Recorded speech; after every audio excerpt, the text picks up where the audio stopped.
Welcome to today's humorous tale. The daughter then removed her headphones, saying her story machine had run out of power. Before leaving, her wife reminded Yuji to pack spare batteries.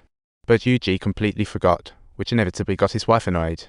Luckily, there was a service area nearby, but Yuji was blissful. Stopping at this service area turned out to be a regrettable decision for him.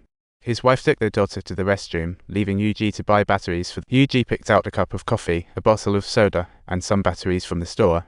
And he even grabbed 2 mini bottles of liquor, only to find out they only Unfortunately, his cash was insufficient, forcing him to cut one item. When his wife came back, he gave her the soda, kept the coffee, and lied to his daughter about no batteries in the store. That poor little battery mysteriously disappeared, and the daughter exclaimed that her little charge was missing.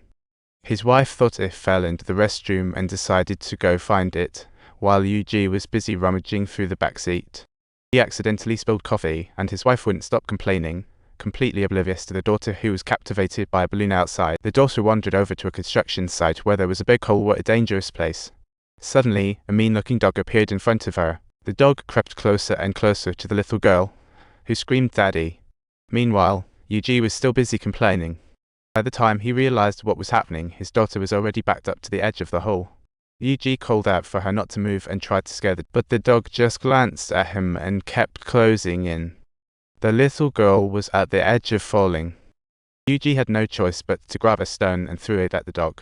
The pup was startled and ran off, but his daughter ended up without thinking twice. Yuji jumped after her, and then the screen went black. Only a distant voice could be heard. Who was talking? Yuji woke up from his daze and saw steel rod nearby. His heart skipped a beat. He was almost in big trouble. He sat up, feeling fuzzy-headed, just as his wife rushed in, and their daughter lay next to him, completely unresponsive. What a headache. His wife yelled at their daughter's unresponsiveness, punched and kicked Yuji in fury, nearly breaking down. But the pain from the blow made Yuji feel like he was in a fog, not knowing what to do. By the time he finally came to, his wife had managed to wake their daughter, but the girl was crying about her arm hurting. Looks like that fall had done a number. Yuji quickly scooped up his daughter and decided to take her to the hospital, remembering there was one not far away. Calling an ambulance would take longer than driving her there himself at this point. On the way, Yuji was speeding like there was no tomorrow. His wife in the back was urging him non-stop. Finally, they reached the hospital. Yuji jumped out to register ahead of time.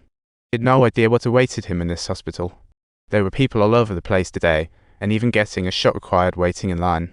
Yuji finally pushed his way to the front, just wanting a doctor to check on his daughter, but the staff told him to hang tight since the doctors were tied up. His wife brought their daughter inside, which reassured Yuji, even if their little girl continued to wail in his arms.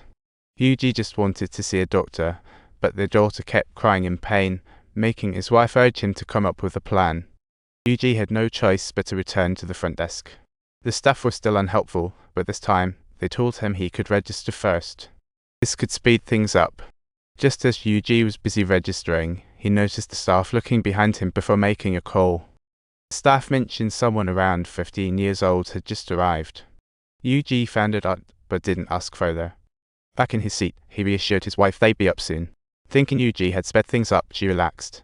She praised the daughter for having such a good dad, and Yuji couldn't help but grin, but before he knew it, they were being called in. However, this hospital was odd, requiring registration before treatment. The first questions were normal, but grew increasingly absurd. As if that wasn't enough, they even asked if Yuji's daughter was willing to donate her organs. She was just a little hurt. This is absurd. Yuji refused, and staff said their insurance wasn't valid there. That insurance was from Yuji's late ex-wife, who had been gone for 8 years. Yuji insisted he'd rather pay out of pocket.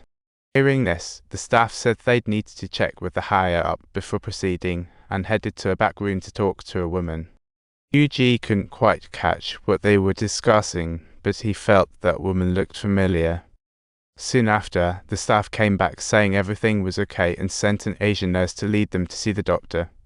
Just as Yuji was about to leave, he heard the staff make another call, saying that a new patient had just arrived.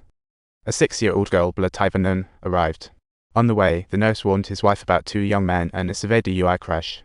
The doctors were swamped, but Yuji couldn't help but notice a balloon that looked just like the one that had floated to the construction site.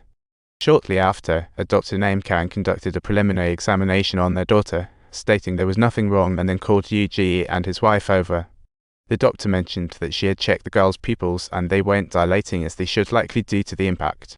It would be best to have the girl undergo a brain scan, and the wife agreed without hesitation. Soon, the nurse took their daughter to the scanning room, but only one family member could accompany her, so Yuji had to part ways with them at the elevator.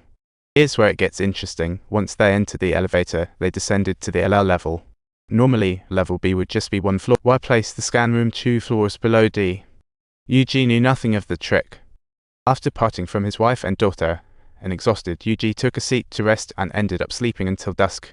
After a long while, even at dusk, his wife and daughter still hadn't come out of the scanning room, so he went to check at the front desk. Unfortunately, the hospital had switched shifts, and the staff didn't even know who Yuji's daughter was, telling him to keep waiting. If you enjoyed this funny story, make sure to subscribe to our channel and don't forget to give this video a thumbs up. Thanks for watching.